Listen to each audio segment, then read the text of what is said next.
بسم الله الرحمن الرحيم اهدنا الصراط المستقيم صراط الذين أنعمت عليهم غير المغضوب عليهم ولا الضالين آمين. عزیزان گرامی، ماہ مبارک کی تیسری رات ہے.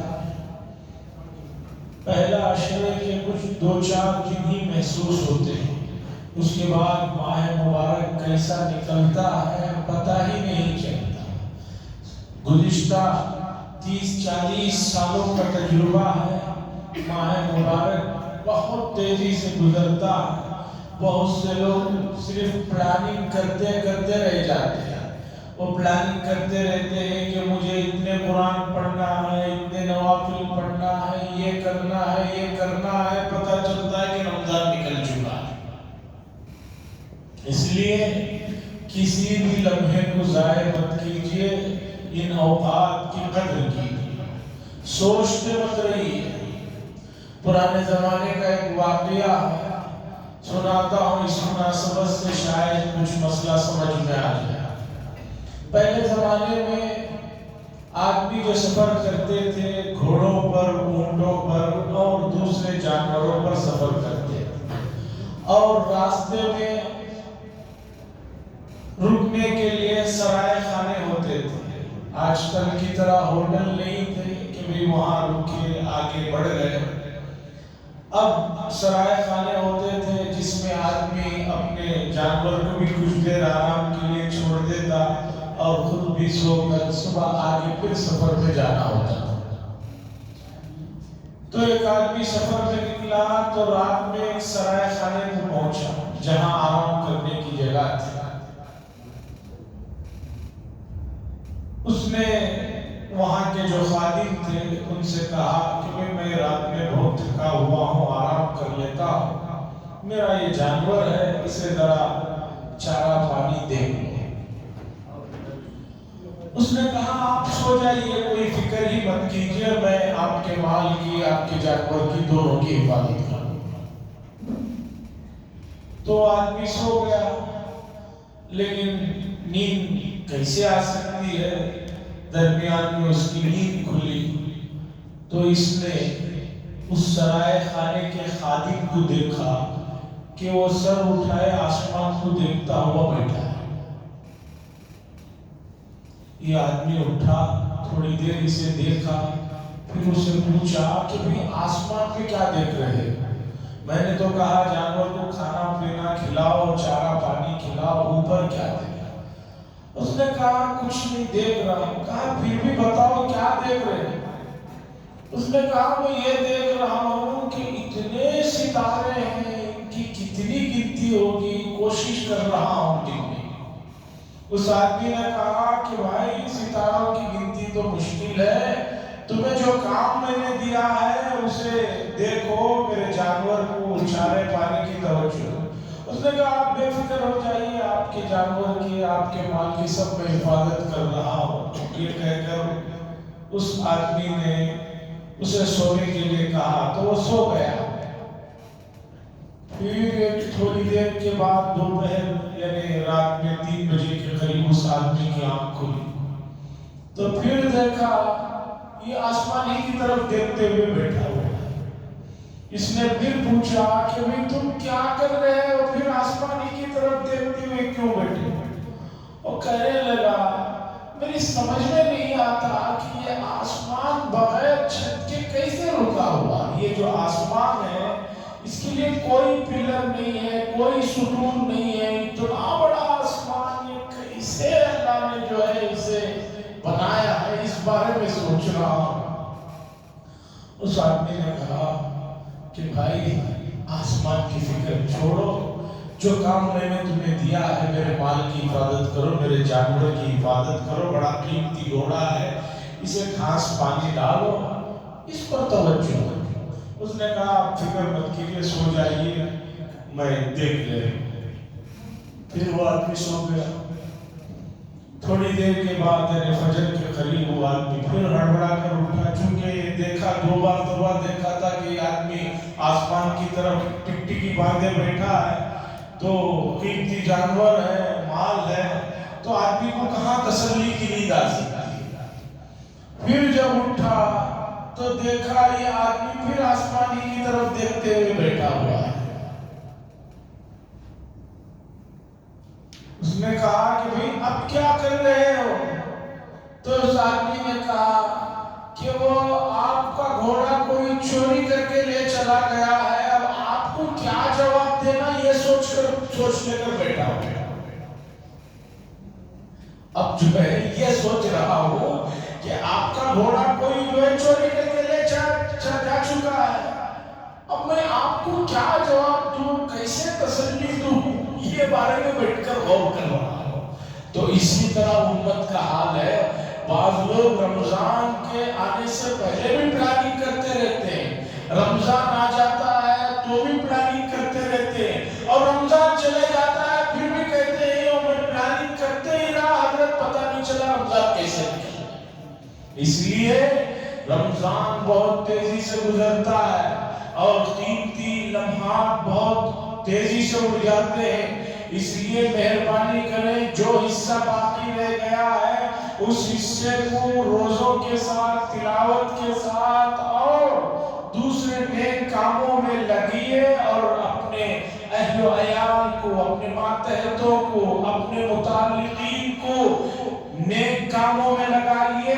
اور دوسرا بڑا کام ہے کہ اپنے آپ کو اس مہینے میں گناہوں سے اپنے آپ کو بچائیے۔ سورہ فاتحہ جس کا تذکرہ چل رہا ہے 2 دنوں سے، اور یہ عظیم سورت جو ہر مرض کی دوا ہے، ہر نماز میں پڑھی جاتی ہے، آخر اس سورت کو اتنی مرتبہ روزانہ پڑھنے کا حکم اگر ہے تو کیوں ہے؟ کبھی غور کرنا چاہیے۔ قرآن کی یہ سورت روزانہ آپ کتنے رکعت نوافل پڑھتے ہیں؟ ہر رکعت میں اسے پڑھنا ہے۔ تراویح کی 20 رکعت ہے، 20 رکعت میں 20 مرتبہ سورہ فاتحہ پڑھی جا رہی ہے۔ پھر 3 رکعت وتر ہے، اس میں بھی پڑھی جا رہی ہے۔ اس سے پہلے عشاء کی نماز ہے، اس میں بھی 4 مرتبہ سورہ فاتحہ پڑھی جا رہی ہے۔ آپ اٹھ کر 2 سنت پڑھتے ہیں، اس میں بھی پڑھی جا رہی ہے۔ اس کے بعد وتر کے بعد 2 رکعت آپ پڑھ رہے ہیں، اس میں بھی سورہ فاتحہ پڑھ رہے ہیں، اور اللہ کی نے تہجد کی توفیق عطا فرماتے ہیں، وہ رات میں اٹھ کر 10 رکعت یا 8 رکعت جتنے بھی تہجد پڑھ سکیں پڑھے وہ پڑھتے ہیں، اس میں بھی سورہ فاتحہ پڑھ رہے ہیں۔ آخر سورہ فاتحہ میں کیا مضمون ہے کہ قرآن میں اس سورت کو اتنی اہمیت حاصل ہے کہ سب سے پہلے نمبر پر رکھا گیا اور بار بار پڑھنے کا ایسے حکم دیا گیا۔ اس سورت کے ناموں میں ایک نام ہے المثانی۔ المثانی اس کے معنی بار بار پڑھی جانے والی سورت۔ اس سورت کا کچھ تعارف گزشتہ 2 مجلسوں میں ہوا، یہاں بات آ کر رکی تھی کہ آپ اللہ سے کہہ رہے ہیں کہ اللہ آپ ہمیں ان لوگوں کے راستے پر چلائیے جن پر آپ نے انعام کیا۔ انعام 4 طرح کے لوگوں پر ہوا، انبیاء ہیں، صدیقین ہیں، شہداء ہیں، صالحین ہیں۔ انبیاء کا تذکرہ مختصر طور پر گزر چکا ہے، اب دوسرے نمبر پر آئیے صدیقین۔ صدیق کہتے ہیں سچوں کو صدیق کہا جاتا ہے، جو بہت زیادہ سچے ہیں، جو بہت زیادہ شریعت کے احکام کی تصدیق کرنے والے ہیں، ان کو صدیق کہا جاتا ہے۔ حضرت ابو بکر رضی اللہ تعالیٰ عنہ ان کا لقب ہے صدیق، ان کا اصل نام تو ہے عتیق، ان کا نام اصل میں ہے عتیق۔ صدیق یہ لقب ہے، کیوں لقب ہے؟ اس لیے کہ انہوں نے کبھی رسول اللہ صلی اللہ علیہ وسلم کی کسی بھی بات کو سننے کے بعد اس میں سوال نہیں کیا کہ ایسے کیسے ہو سکتا ہے، یوں کیوں ہے، ویسے کیوں ہے۔ انہوں نے کہا کہ میرے نبی جو بھی بات بتاتے ہیں وہ سچی ہے، مجھے اسے قبول کرنے میں کسی طرح کی کوئی جو ہے شک و شبہ کی گنجائش ہے۔ حاضرین کرام، ایمان بالغیب ایک چیز آپ کو نظر نہیں آ رہی ہے، پردے کے اس طرف ہے، دیوار کے اس طرف ہے، لیکن ایک موقع آتا ہے کہ آپ کو وہ چیز، وہ جو دیوار کے ادھر ہے، پردے کے ادھر ہے، وہ نظر آنے لگتی ہے، لیکن جب وہ چیز نظر آئے تب اگر آپ اس بات کو مانیں تو کوئی کمال نہیں۔ اللہ کے نبی صلی اللہ علیہ وسلم نے جو کچھ بھی باتیں بتائی ہیں وہ غیب کی باتوں پر مجھے اور آپ کو ایمان لانا ہوگا، اور لائیں گے ہم لوگ ایمان، لیکن جس وقت کا ایمان معتبر نہیں ہوگا۔ ایک آدمی جب فرشتوں کو دیکھ لیتا ہے کہ فرشتے آ رہے ہیں روح قبض کرنے کے لیے، اور روح قبض کرنے سے پہلے سب سے پہلے انسان کی قوت گویائی سلب کر لی جاتی ہے، بولنے کی طاقت ختم کر دی جاتی ہے، اب وہ نہیں بتا سکتا کہ وہ کس مخلوق کو اپنے سامنے دیکھ رہا ہے۔ آج علم کا دور ہے، بہت اچھی بات ہے کہ علم ہونا چاہیے، علم میں آگے بڑھنا چاہیے، لیکن قرآن و حدیث کا علم وہ علم ہے کہ جہاں انسان کی عقل جا کر رک جاتی ہے، جہاں آگے اسے کوئی سمجھانے کی صلاحیتیں ختم ہو جاتی ہیں، قرآن و حدیث وہاں سے آپ کی رہنمائی کرتے ہیں۔ قرآن و حدیث اس لیے نہیں آئی ہے کہ آپ کو بتائیں کہ ایک بلڈنگ میں 30x40 کی بلڈنگ میں کتنے پلر ہونا چاہیے، وہ تو علم ہر انسان کو اللہ نے دیا ہے، بلکہ انسان سے نیچے جو دوسری مخلوقات ہیں ان کو بھی معلوم ہے کیسے کیا بنانا ہے۔ شہد کے مکھیوں کے چھتے کو دیکھ لیجئے، اور اسی طرح بے شمار جو چھوٹے چھوٹے پرندے ہیں وہ کس طرح کے گھونسلے بناتے ہیں اور کتنے مضبوط بناتے ہیں، مکڑی تک اپنا گھر اور جالا جو بناتی ہے، یہ تمام چیزوں کا علم تو اللہ نے تمام مخلوقات کو دیے رکھا ہے۔ قرآن و حدیث اس لیے نہیں آیا ہے کہ آپ کو جو ہے کھانے پینے کی نصیب سی بننا پتا ہے، بلکہ آپ کو وہ چیزیں بتائے کہ جس سے آپ کا تعلق رب کے ساتھ مضبوط ہو جائے، اور اللہ نے ایسے لوگوں کو دنیا میں مبعوث کیا، بھیجا کہ جن کو دیکھ کر ایمان تازہ ہو جائے۔ حضرات انبیاء ہیں اور ان پر ایمان لانے والے صدیق حضرات ہیں، ان کی تصدیق کرنے والے انبیاء کے بعد اس دنیا میں سب سے بڑے انسان جن کا بڑا مقام و مرتبہ ہے وہ ہیں حضرت ابوبکر صدیق رضی اللہ تعالیٰ۔ اور رسول اللہ صلی اللہ علیہ وسلم نے فرمایا کسی آدمی کے دین کو دیکھنا ہے تو اس کے دوست کو دیکھو، اگر اس کے دوست میں دینداری ہے تو سمجھو کہ اس میں بھی اس کے کچھ اثرات ہیں، اگر اس کے اندر دینداری نہیں ہے تو سمجھو کہ اس کے اندر سے بھی دینداری رخصت ہونے والی ہے۔ یہ موضوع بڑا اہم موضوع ہے۔ آج اچھے خاصے تعلیم یافتہ حضرات بھی اپنے بچوں کی تربیت مکمل کرنے کے باوجود ان کے بچے بہک رہے ہیں، بگڑ رہے ہیں، لاپرواہ ہو رہے ہیں۔ اس کی وجہ یہ ہے کہ تربیت کرنے کے بعد پریکٹیکل لائف میں آپ دیکھیے کہ آپ کا بچہ کس کے ساتھ بیٹھتا ہے، اٹھتا ہے، کس کے ساتھ اس کا چلنا پھرنا ہے۔ اگر آپ نے اس پر توجہ نہیں دی تو آپ نے جو 10 گھنٹے یہاں تربیت کی ہے، ایک بچہ دوسرا ایسا ملتا ہے کہ آپ کے 10 گھنٹوں کی تربیت کو 10 منٹ میں بگاڑ کر رکھ دیتا ہے. اور انسان فطری طور پر اچھائیوں کی طرف کم، برائیوں کی طرف زیادہ لپک ہوتی ہے. ایک آدمی رات کو تہجد پڑھنے کی نیت سے سوئے، کبھی بھی جو ہے اس کا نفس اس وقت نیند اس کی بیدار نہیں ہوتی. لیکن وہی رات کو یہ ارادہ کر کے سوئے کہ مجھے 4 بجے اٹھنا ہے، خدا نخواستہ کوئی گناہ کے کام کو کرنے جانا ہے، شیطان آپ کو 3:30 بجے اٹھا کر بٹھا دے گا. تو عزیزان گرامی، بندہ دعا کرتا ہے کہ اللہ مجھے صدیقین کے راستے پر چلا. اور قرآن نے کہا یا ایھا الذین آمنوا اتقوا اللہ، اے ایمان والو اللہ سے ڈرو، تقوی اختیار کرو. تقوی کیسے آئے گا؟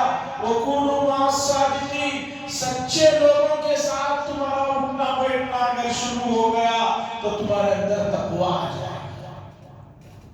عزیزان گرامی، پہلے زمانوں میں لوگ اپنی اولاد کی اور خود اپنی تربیت کے لیے بہت دور دراز اللہ والوں کو تلاش کرتے ہوئے جاتے تھے اور ان کے پاس رہ کر اپنے آپ کو بناتے تھے. آج آدمی سب کچھ کرنے کے لیے تیار ہے، لیکن اپنے نفس اور اپنی روح کو سدھارنے کے لیے جو تربیت کا مسئلہ ہے اس میں آ کر کمزور پڑ گئے. حضرت گنگوہی رحمہ اللہ کے زمانے سے پہلے کا واقعہ سنا کر بات ختم کرتا ہوں. گنگو میں ایک بڑی شخصیت گزری ہے، شیخ عبدالقدوس گنگوہی صاحب.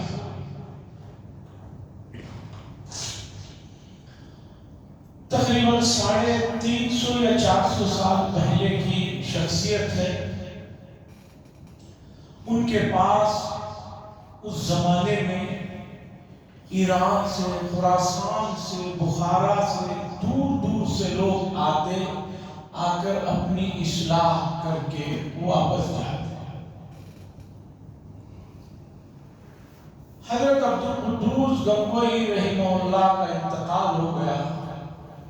اس کے بعد ان کے فرزند کو احساس ہوا کہ میں نے تو والد صاحب سے کچھ حاصل نہیں کیا، میرے والد سے تو دور دور سے لوگ آ کر جو ہے حاصل کیے اور جا کر اپنی جگہ کام کر رہے ہیں. ان کو فکر ہوئی تو انہوں نے بھی فوراً اپنی اصلاح کے لیے بخارا کا سفر کیا. انہیں پتا چلا کہ بخارا میں میرے والد کے پاس ایک بڑے صاحب فیض یافتہ ہے، میں ان کے پاس جا کر ان سے کچھ حاصل کروں. یہ پہنچے بخارا. ادھر ان کو پتا چلا کہ میرے شیخ کے فرزند آ رہے ہیں، تو انہوں نے آ کر شہر کے باہر زوردار استقبال کیا اور بڑی آؤ بھگت محبت کے ساتھ اپنے یہاں لے گئے. 3 دن تک بہت اچھی طرح مہمان نوازی وغیرہ کی. 3 دن کے بعد پوچھا کہ آپ یہاں کس مقصد سے آئے ہیں؟ حضرت عبدالقدوس گنگوہی رحمہ اللہ کے فرزند نے کہا کہ جو چیز آپ نے میرے والد سے حاصل کی ہے وہی چیز میں حاصل کرنے کے لیے آیا.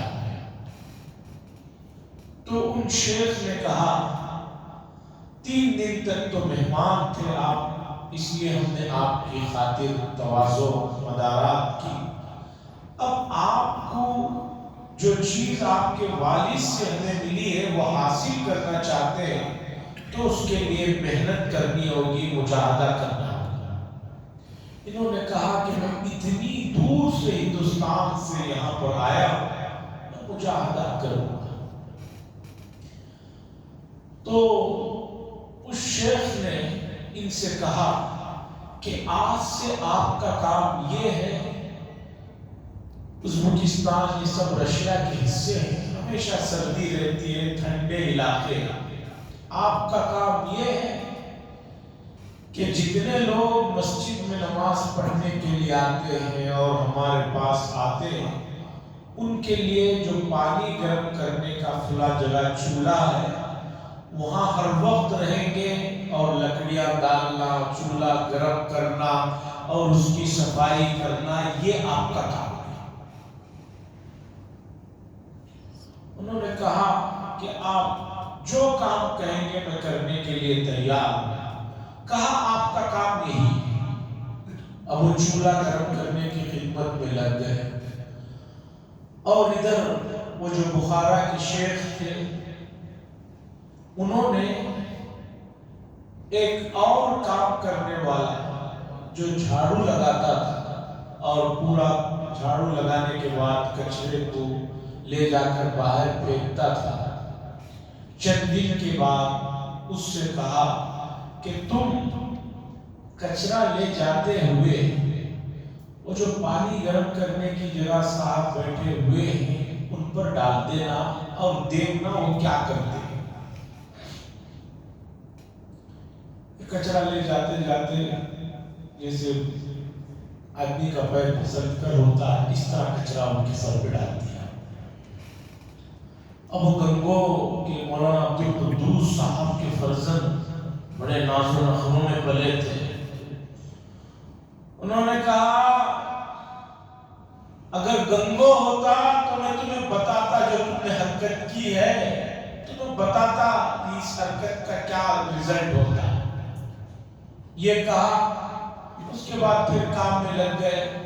شیخ نے بلا کر ان سے پوچھا اس کچرے والے سے کہ بھی انہوں نے کیا کہا، تو انہوں نے یہ کہا کہ گنگو ہوتا تو میں بتاتا۔ اس کے بعد شیخ نے ان کو بلایا، بلا کر کہا کہ ابھی تک تمہاری اصلاح نہیں ہوئی ہے کہ تمہیں مجلس میں بٹھایا جائے، ابھی وہی کام میں لگے رہے، ابھی تک دماغ میں وہ پرانی بڑائی نہیں اتری ہے تمہاری، اسی کام میں لگے۔ پھر چند دن کے بعد اس شیخ نے کہا کہ پھر کچرا گرانا، پھر دیکھنا کیا وہ کہتے ہیں۔ پھر انہوں نے کچرا گرایا تو اس بار تو انہوں نے کچھ نہیں کہا، لیکن آنکھیں نکال کر زور سے دیکھی۔ شیخ نے پوچھا کیا ہوا، کہا آنکھیں دکھائی، تو شیخ نے کہا کہ ابھی تک جو ہے مزاج بدلا نہیں ہے، ابھی تک وہ بڑائی دماغ میں بیٹھی ہوئی ہے اور ان کو اسی کام میں لگا۔ پھر چند دن کے بعد انہوں نے کہا کچرا گرا دینا۔ اس صاحب نے جب کچرا گرایا تو حضرت عبدالقدوس گنگوہی کے فرزند کچرا گرتے ہی پہلے تو کچھ کہا تھا، پھر آنکھیں دکھائی، تیسری مرتبہ جب ان پر کچرا گرا دیا گیا تو خود اٹھ کر کچرا اٹھایا اور اس میں ڈالا اور اس آدمی کو کہا کہ میں معاف کرنا، میں ہی شاید غلط جگہ بیٹھ گیا ہوں جس کی وجہ سے تمہیں تکلیف ہوئی۔ یہ بات کہی تو انہوں نے جا کر وہ بات بتائی تو شیخ نے کہا کہ اب مزاج جو ہے آسمان سے نیچے اترا ہے، اب تمہاری اصلاح شروع کی جائے۔ عزیزان گرامی، ماہ مبارک کا جو سب سے بڑا کام ہے وہ یہ ہے کہ آدمی کے اندر عاجزی اور انکساری آئے، اور اگر کسی کے اندر روزوں کے بعد بھی، نماز تراویح کے بعد بھی عاجزی اور انکساری نہیں آئے گی تو وہ آگے کے مرحلے کبھی تقوی کے طے نہیں کر سکے گا۔ اور انسان کے دل و دماغ میں بڑائی ایسی ایسی جگہ بنا کر بیٹھی رہتی ہے، اسے پتہ ہی نہیں چلتا کہ میرے اندر بڑائی ہے۔ حضرت تھانوی قدس سرہ نے لکھا ہے کہ بعض مرتبہ ایک آدمی کی نیت اچھی ہوتی ہے، لیکن اس نیت کو آخر میں جا کر دیکھا جائے تو پتہ چلتا ہے کہ اس کے اندر بڑائی جو ہے پوشیدہ ہے۔ عزیزان گرامی، اگر اللہ کے قربت کے مراتب کو طے کرنا ہے، ہمیں صدیقین کے واقعات کو اور صدیقین کے احوال کو پڑھنا ہوگا، سمجھنا ہوگا اور عاجزی اور انکساری کو اپنانا ہوگا۔ جب تک نہیں اپنائیں گے تب تک آپ تقوی کے معیار پر پورے نہیں اتر پائیں گے۔ اور اس مہینے میں جو تقوی کی صفت روزوں سے ذکر کی گئی ہے وہ یہی ہے کہ آدمی کی قوت شہوانیہ کو اور اس کی ان طاقتوں کو، جو بہیمی طاقتیں ہیں، ان طاقتوں کو روزے کے ذریعے سے توڑا جائے. اور اگر کوئی آدمی روزہ رکھ کر بھی ان طاقتوں پر قابو نہیں پاتا ہے تو اس کے لیے ضرورت ہے کہ روزے کے صحیح مفہوم کو اور مقصد کو سمجھے اور اس کے لیے قرآن و حدیث کو پڑھے، اور قرآن و حدیث میں خاص طور پر صدیقین اور انبیاء کے جو واقعات ہیں ان کو سمجھے تو انشاءاللہ مسئلہ آسان ہوگا. اللہ سے دعا فرمائے اللہ تبارک و تعالیٰ ان باتوں کو سمجھنے کی اور اس کے تقاضوں پر عمل کرنے کی توفیق نصیب فرمائے. وآخر دعوانا الحمدللہ رب العالمین. لك الحمد ولك الشكر يا الله. اللهم صل على سيدنا شفيعنا نبينا حبيبنا مولانا محمد وآله وسلم. اللهم انت السلام ومنك السلام تبارك يا ذا الجلال والاكرام. صلى الله تعالى وسلم على خير خلقه محمد وعلى اله وصحبه اجمعين والحمد لله رب العالمين.